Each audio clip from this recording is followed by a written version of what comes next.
গজব থেকে কি বাঁচা দরকার আছে রে আমাদের? গজব থেকে বাঁচতে হলে আমাদের কি করণীয়?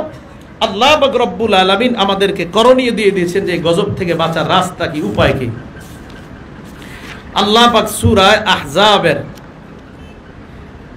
36 নম্বর আয়াতে বলেন, ওয়ামা কানা লিমুমিনিন ওয়ালা মুমিনাতিন ইযা কাদাল্লাহু ওয়া রাসূলুহু আমরান আন ইয়াকুনা লাহুমুল খিয়ারাতু মিন আমরিহিম।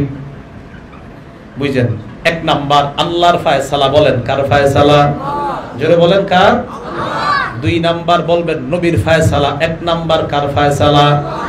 দুই নাম্বার নবীর। এক নাম্বার কার ফয়সালা? দুই নাম্বার আল্লাহ বলেন, ওয়ামা কানা লিমুমিনিন ওয়ালা মুমিনাত, ইমানদার নারী পুরুষের জন্য বৈধ নয়। আল্লাহ রাসূল কোন ফয়সালা করার পর অন্য কোন ফয়সালা গ্রহণ করা ইমানদার নারী পুরুষের জন্য বৈধ নয়। এবার আওয়াজ দিয়ে বলতে হবে, আমরা কার ফয়সালা মানি? দুই নাম্বার কার ফয়সালা? এক নাম্বার কার ফয়সালা? দুই নাম্বার কার ফয়সালা? আল্লাহ বলেন এই দুই ফয়সালা ছাড়া অন্য কোন ফয়সালা গ্রহণ করা ইমানদার নারী পুরুষের জন্য বৈধ নয়। এবার আসেন আল্লাহ পবিত্র কোরআনের মধ্যে বলেন, মা কানা মুহাম্মাদুন আবা আহাদিম মির রিজালিকুম ওয়ালাকির রাসূলুল্লাহি ওয়া খাতামান নাবিয়্যিন। আল্লাহ আমাদের নবীর ব্যাপারে একটা ফয়সালা জানায়া দিবেন।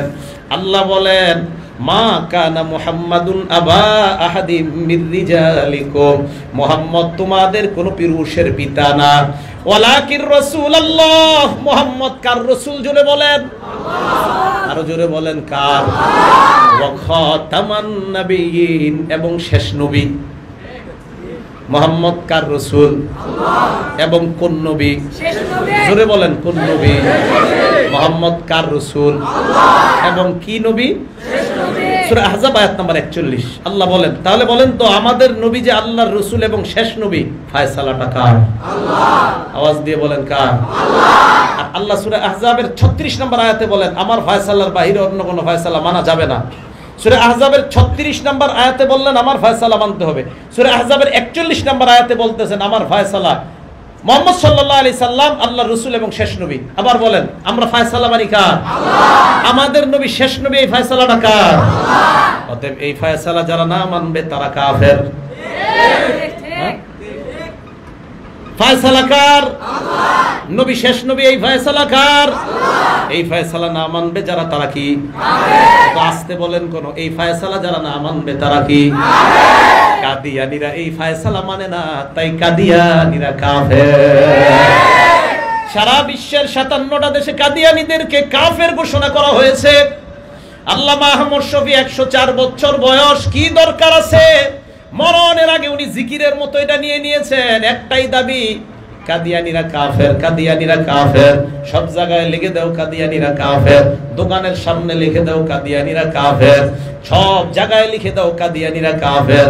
আল্লামা আহমদ শফী এক বয়ানে বলেন, বাচ্চাদেরকে ধরে ধরে তোমরা শিখায়া দাও নবীর পরে নবী নাই, সংসদে আইন চাই। বলেন নবীর পরে নবী নাই, সংসদে আইন চাই। সংসদে আইন চাই, নবীর পরে নবী নাই, নবীর পরে নবী নাই, সংসদে আইন চাই। বিবারিয়া কঠিন একটা বিশাল সমাবেশ হবে, এরপর ঢাকার মধ্যে বিশাল একটা সমাবেশ হতে পারে কাদিয়ানীদেরকে কাফের ঘোষণা করার জন্য। জান মাল নিয়ে আল্লাহর এই ফয়সালা, এই বিধান বাস্তবায়ন করার জন্য কারা কারা রাজি জানতে চায়? সবাই রাজি আছেন তো? আসেন এবার ফয়সালা কার? আল্লাহ। নবী শেষ নবী, এই ফয়সালাও কার? আল্লাহ। কিন্তু আল্লাহ আরেকটা কথা বলছে, আল্লাহর ফয়সালা আর কার ফয়সালা? নবীর। এক নাম্বার ফয়সালা কার? আল্লাহ। দুই নাম্বার কার ফয়সালা? তো আল্লাহর ফয়সালা আসছে আমাদের নবী শেষ নবী, এবং আমগো নবীর ফয়সালা দেখি কি? নবীজি বলেন আনা, বলেন আনা খাতামুন নাবিয়্যিন। বলেন নবীজি বলেন, বলেন আমি শেষ নবী, লা নাবিয়্যা বাদি, আমার পরে আর কোনো নবী নাই। তাহলে আল্লাহর ফয়সালা নবীর পরে নবী নাই, আমার নবীর ফয়সালা নবীর পরে নবী নাই। আল্লাহর ফয়সালা নবীর পরে নবী নাই, আমাদের নবীও বলেন আমার ফয়সালা আমার পরে নবী নাই। এই জন্য আমাদের নবীর পরে যদি কেউ নবী দাবি করে, এটা ভণ্ড, মিথ্যা নবুয়ত দাবিদার, তার বিরুদ্ধে জিহাদ করা সবার ঈমানি দায়িত্ব হয়ে যায়।